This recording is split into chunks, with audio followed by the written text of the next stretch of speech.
Hello. So this video is going to be about, I wrote it down, hold on.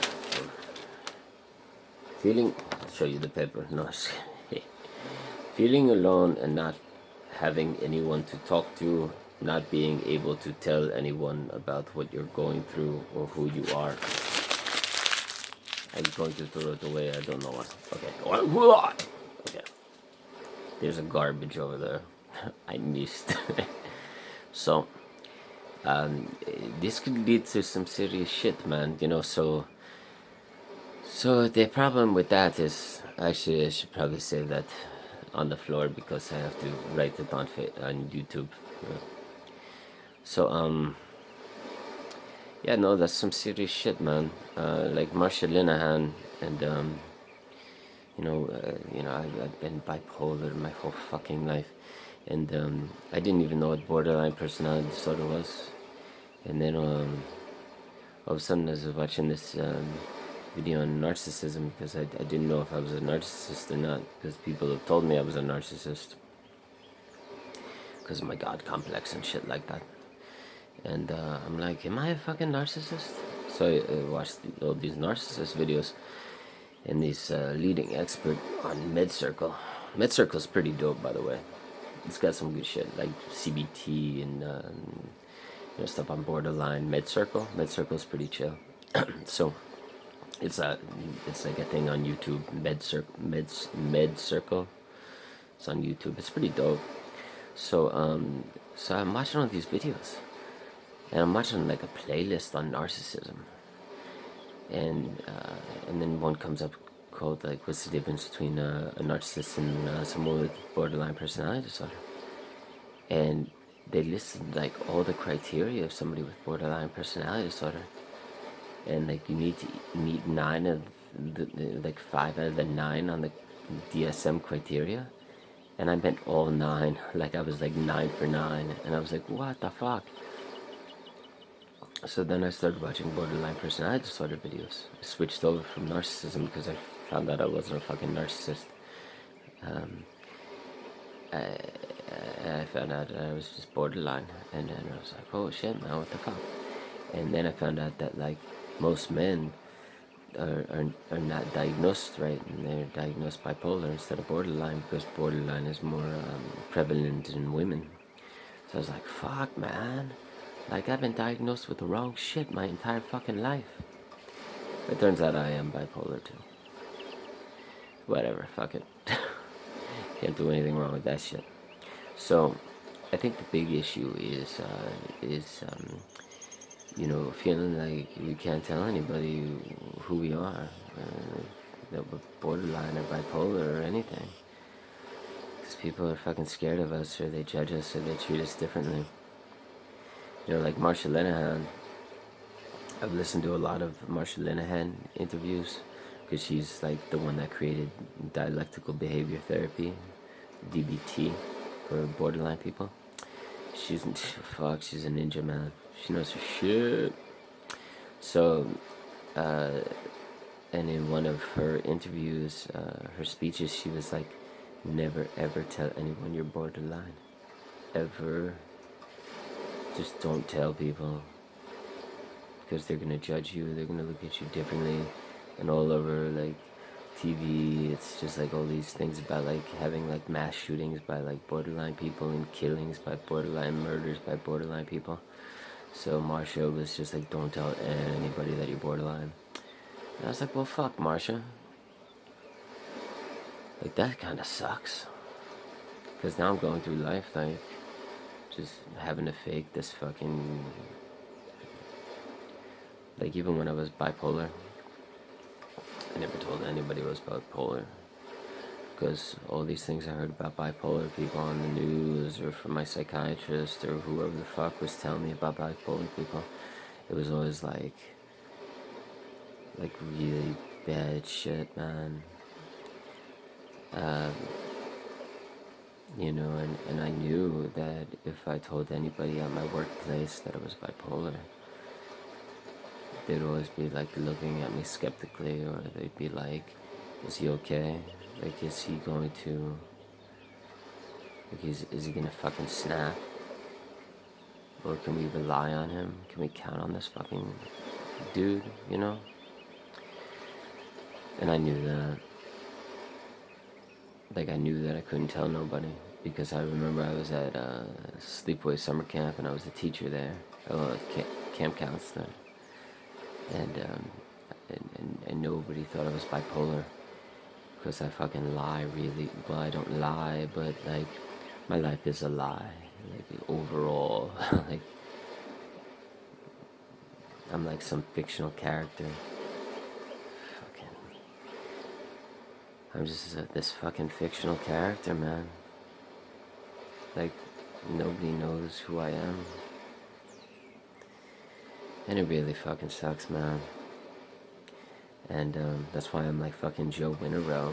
Who the fuck's Joe Winterow? That ain't my fucking name. Joe Winterow isn't even my fucking real name. I had to make up some fucking fake name. The reason why I chose Joe Winterow, by the way, if you want to know, is because Uncle Iroh on Avatar Last Airbender, Uncle Iroh, the one that drinks tea, he's like my favorite, cartoon character of all time. So I love Uncle Iroh. And when I read the book, The Tao of Pooh, like Winnie the Pooh, they were talking about how Winnie the Pooh was a Taoist. And when I read The Tao of Pooh, after I finished it, I was like, holy shit. Like, I'm a Taoist. Like, that's what I am. Like, that's what I had to be to overcome, the severe depression. Like, the only way for me to overcome the severe depression is to just become this, like, present moment person that just drifts in the present moment, doesn't attain many things, is a minimalist, because, like, I can't attain things because I lose them, because I can't afford things, because I'm so inconsistent. Like, like if I get a job, I'll be at that job for a couple of months, and then I'll get so depressed that I'll have to quit, or I'll start to think people are like talking about me, or they're plotting against me, or they're saying things about me in groups, and I'll be fearful of people, and I'll start avoiding people at work, and I'll like walk like in corridors where people won't be, and I won't want to interact or talk with anybody because I'm scared about like them looking at my eyes, because they think that there's something wrong with my eyes, or I think that they're like plotting and thinking bad things about me, or if I say things to them, or if I even talk to them, they might like plot even more if I slip and say the wrong thing.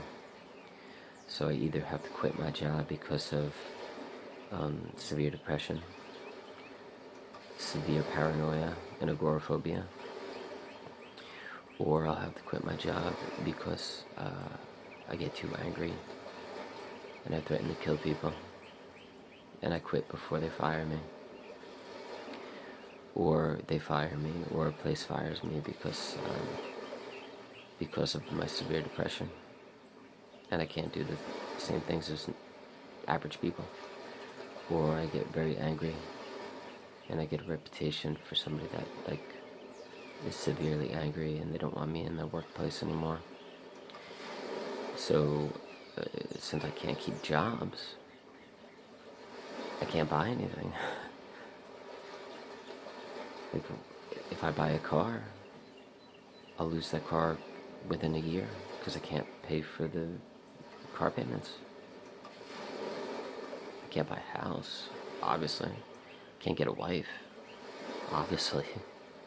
How the fuck am I gonna do that? The only relationships, by the way, this is really cool shit.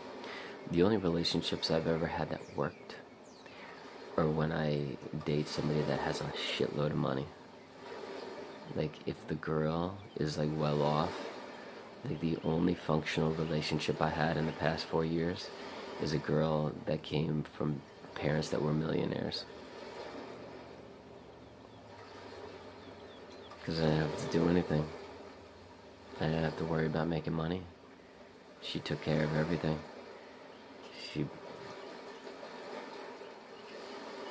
she bought us apple cider and beer and Starbucks and restaurant food, and her mortgage was paid for because her parents paid her mortgage because they're millionaires.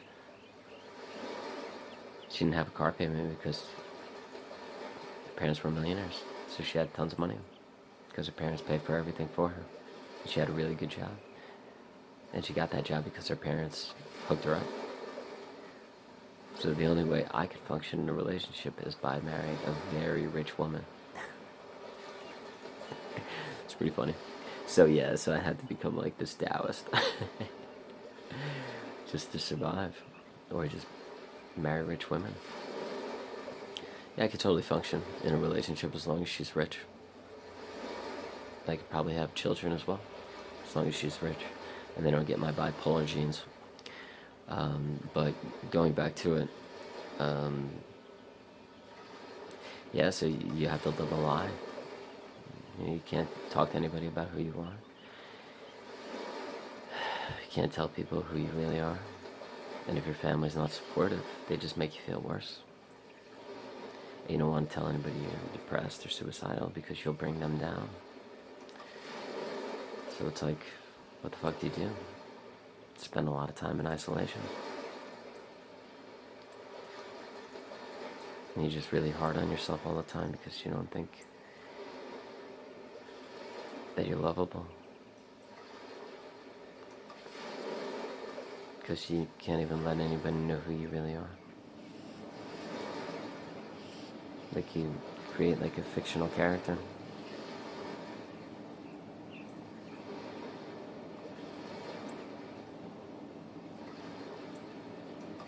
Because the world can't accept us.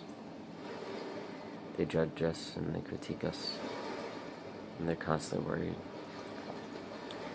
about what we'll do or who we are.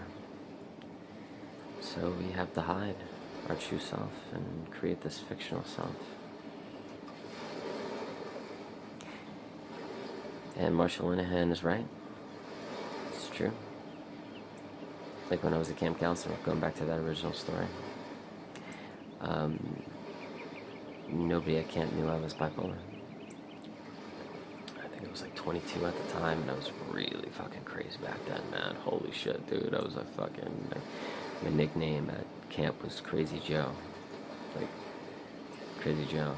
But I was crazy in like a good way.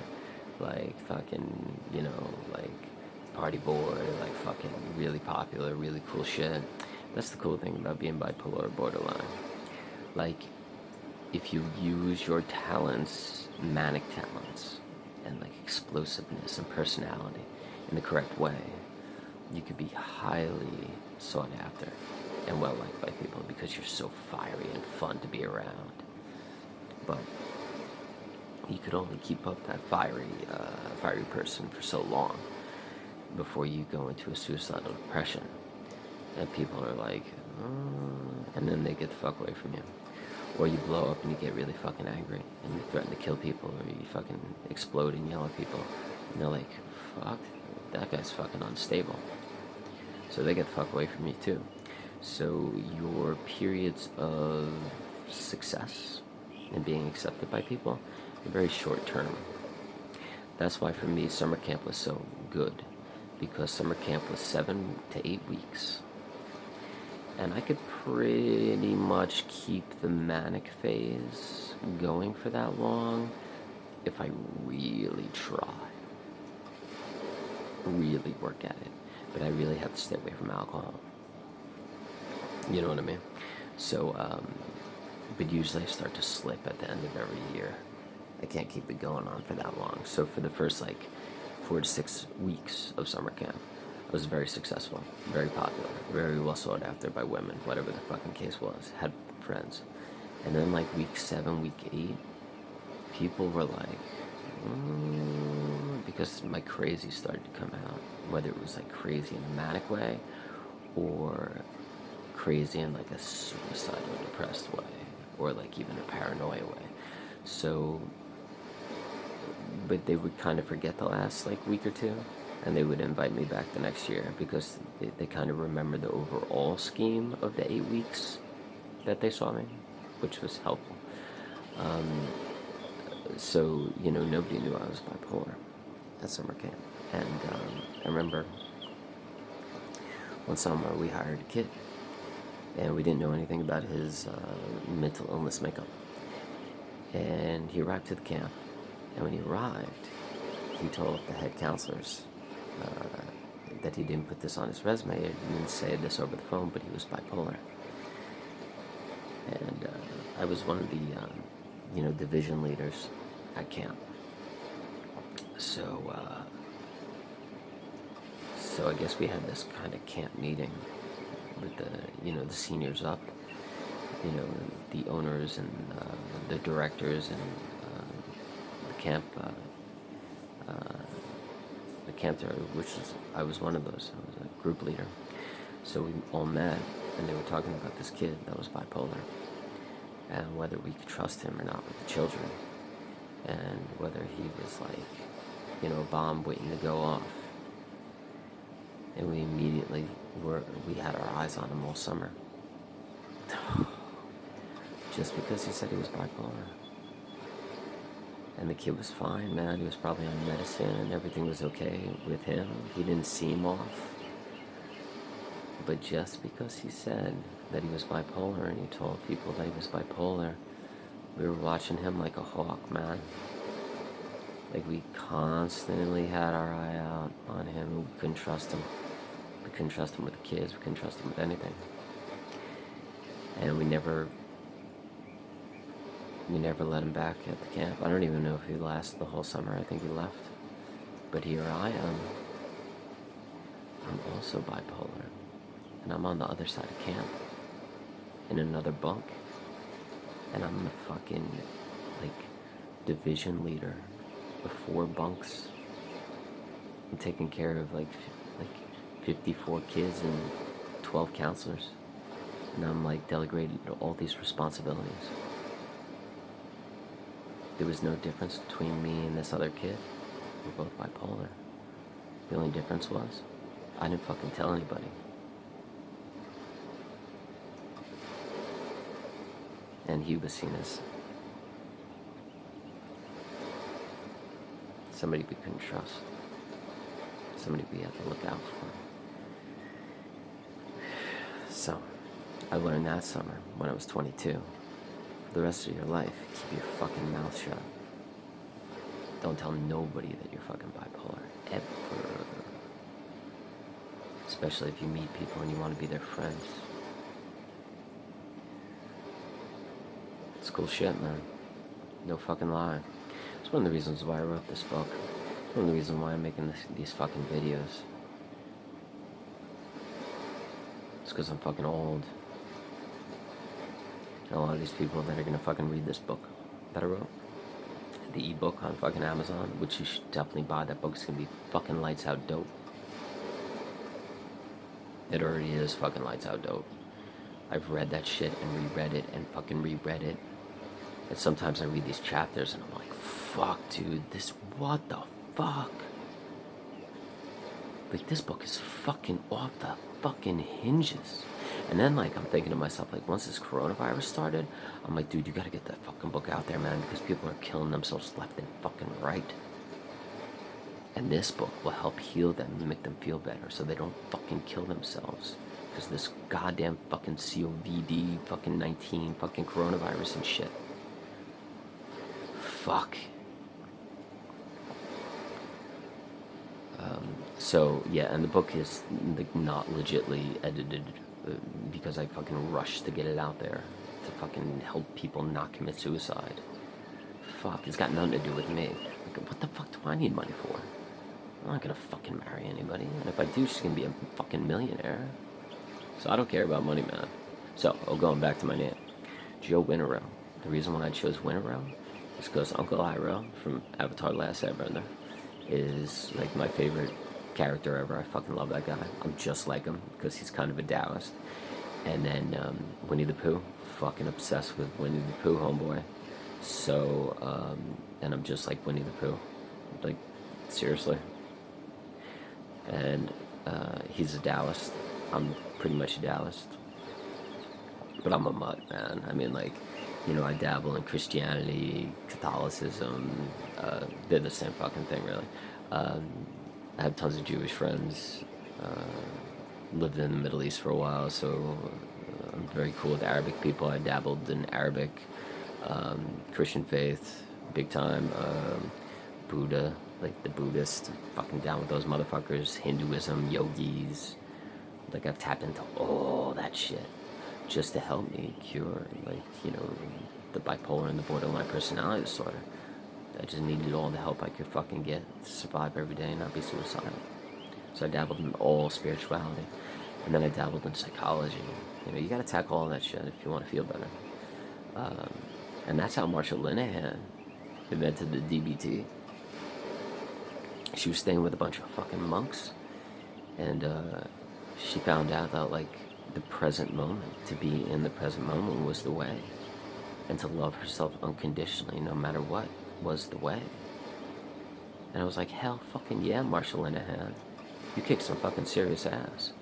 So, and if you're young and you're watching this, I'm really sorry that I'm cursing. I have a tendency not to curse sometimes, but other times I curse, so I apologize. So I took Uncle Iroh and Winnie the Pooh, combined those two names together. So Winnie the Pooh, Uncle Iroh, from Uncle Iroh, so Iroh, Winnie the Pooh, Uncle Iroh, Winnerow. There's no Joe Winnerows in the fucking entire world too, which is pretty chill, because it's a fake name. So, to go back to it, man, yeah, like, it drives me nuts that I have to be this other fucking, like, fictional character. It fucking sucks. You have nobody to talk to. Like, you have to lie to everybody about who you really are. And if your family's not that supportive and your friends are a-holes, most of my friends throughout my life have been fucking assholes, man, I'm not gonna lie. They're just in it for a fucking good time, and party, and do drugs, and most of them come from the same upbringing as you. Because people that don't come from the same upbringing as you, they don't want to have anything to fucking do with you. Because you're fucking poor, you have a low self-esteem, because you're fucking from a trauma family that's fucking poor and that abuses you. So you don't have that kind of confidence and that self-esteem that, like, say the quarterback of the football team has, the fucking cheerleader has, or whatever the fuck that shit is. So most people from, like, upper middle class families and, like, that shit, they don't want to have anything to fucking do with you. And they might be the really good friends, but they don't want to have a fucking thing to do with you. So you gotta settle for these fucking, like, people that are just like you. That, come from abusive, fucked up, poverty-stricken homes, or, like, traumatic homes, or, like, they're fucking angry at the world, or, like, they fucking love drinking and doing drugs because it's a fucking escape. So you become friends with all those people. And they're okay, they're good. They're not true friends. And, like, once you fall out of that party scene, they usually abandon you. And I could say that for a fact because I was, like, in the raving scene, hardcore scene, hippie scene, and all that stuff. And what I found is interesting is all these scenes, whether it's the hippie scene, the raving scene, the emo scene, the hardcore scene, any of those scenes, if you talk to people and you look around and you become a part of that community and you tour with that community, what you'll find is that they all come from the same homes as you did. The majority of them. I'm not saying 100% of them, but probably like 90% of them. They all come from really fucked up homes. And that's why they left their home life to find a new family. A new loving something family, which usually has to do with community, which is the music scene. And they're interested in music that they enjoy. And they could find like-minded people that just come from the same kind of fucked up families as they did, because they gravitated to a new family. Just like people in gangs, they gravitate to a gang family just for a family, just to escape a fucked up home that's extremely poverty-stricken, or abusive. So, so you meet a lot of people from the same backgrounds as you.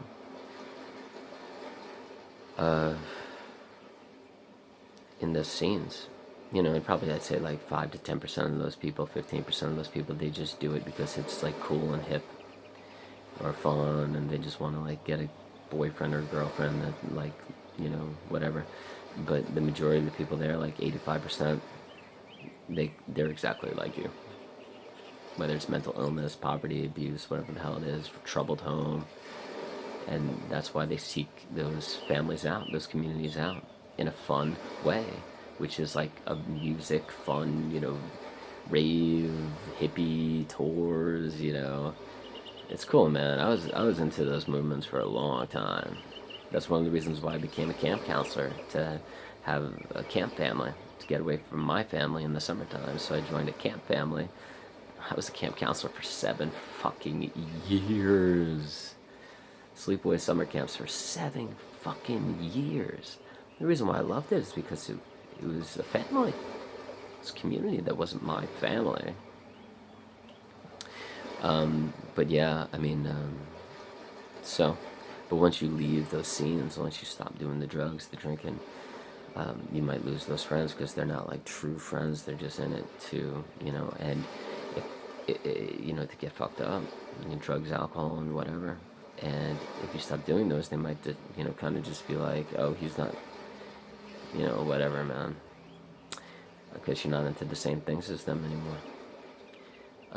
As Simon Sinek would always say, every morning we wake up seeking out people who believe in what we believe in. And I find that very true. Whenever I wear like athletic clothes and I'm sporty, I attract athletic people. Whenever I wear hippie clothes, I attract more like hippie people. And I think that's very true. So going back to it, this morning I was, and I'm very hard on myself, man. Like, that's a fucking huge flaw. And like fucking perfectionism. Like, I'm a recovering perfectionist. I'm so fucking hard on myself, man. So like I'm walking to the bathroom this morning, and I'm like trying to wash something, and I'm like, you're taking too much time. You gotta hurry up. What are you doing, man? Like, hurry up. And I felt this pain in my chest, like this feeling in my chest, and I'm like, stop. I'm like, why is that pain there? Like, what is that pain? Katie Morton talks about that a lot. I put her in my book too. I put Simon Sinek in my book too, as somebody to listen to, along with Brene Brown. Brene Brown. I was going to dedicate the book to Brene Brown. She's the fucking shit. So I'm walking to the bathroom and I feel this pain in my chest, and I'm like, no, you gotta rush. Come on, man, you're not good enough. I'm like, wait, time out. Fuck that shit. Why am I feeling that? Why am I feeling that feeling? That I'm like not good enough, like that I have to rush, that I'm going too slow. I got nowhere to fucking go. Like, what the fuck is wrong with me, man? And it was like the answer, and I'm very wise today because I did, the THC CBD pill yesterday, which was really healing, by the way. I know I talk shit a lot about how like THC isn't the bomb, but they can be extremely healing, because this one was made at the dispensary to cure anxiety. But I just favor mushrooms. And if you can do acid, be very careful, man. Acid's not for everybody, dude. Like, I know that, like, I hyped it up the other day, but it could really fuck you up. So please, like, be very fucking careful, man. Like, mushrooms and those THC, like, edibles, those are different. But acid could make you commit suicide if you don't watch the fuck out. So be very fucking careful. Like, I could do these drugs because, like, I've studied spirituality and psychology for fucking years. Like, well over a decade. So, like, I have myself together enough to do the mushrooms and the acids and the THC. But most people fucking don't, because you're young or whatever the fuck the case is. So don't listen to me, alright? Step number 1, don't listen to me. Lesson learned. Because I'm just as fucked up as you. Like, why the fuck would you listen to me for? So anyways, so I'm like walking to the fucking bathroom, and I'm like, what the fuck, man? So I'm like, what the fuck is that? Like, why the fuck am I beating myself up for? And it was like, because you don't want to get yelled at. Because you have to be perfect. You have to be perfect so you don't get yelled at. And everything you do is so other people will like you, and so other people won't yell at you. And that is your entire existence, dude. Like, the reason for you living is so other people like you, and you don't get yelled at. So your entire existence is to, number 1, make people happy. Number 2, have people like you so you don't fucking get yelled at. Because I got yelled at a lot when I was a fucking kid.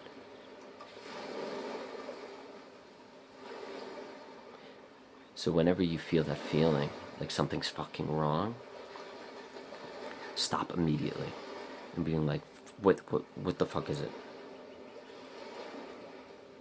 And like, listen, like, just absolutely, actually just fucking stop. Whenever you feel like worry or paranoia or anxiety, like, just be like, okay, time, stop, just stop fucking moving. And be like, what the fuck is that? And go into the present moment and try to solve it. And then once you solve it, write it down immediately. Like, I wrote it down immediately, exactly why I felt that, okay? And then talk to people about it. Talk to your therapist about it if you have a therapist. Like, I don't have proper insurance for DBT or CBD or CBD, cognitive behavioral therapy, or dialectical behavior therapy. My insurance doesn't cover that shit because my insurance isn't the best. So I have to learn all this shit on the internet and on YouTube. But if you have enough money to, be in DBT, therapy, talk to your therapist about that shit, or CBT, cognitive behavioral therapist, or trauma therapist. Talk to them about that shit. I don't even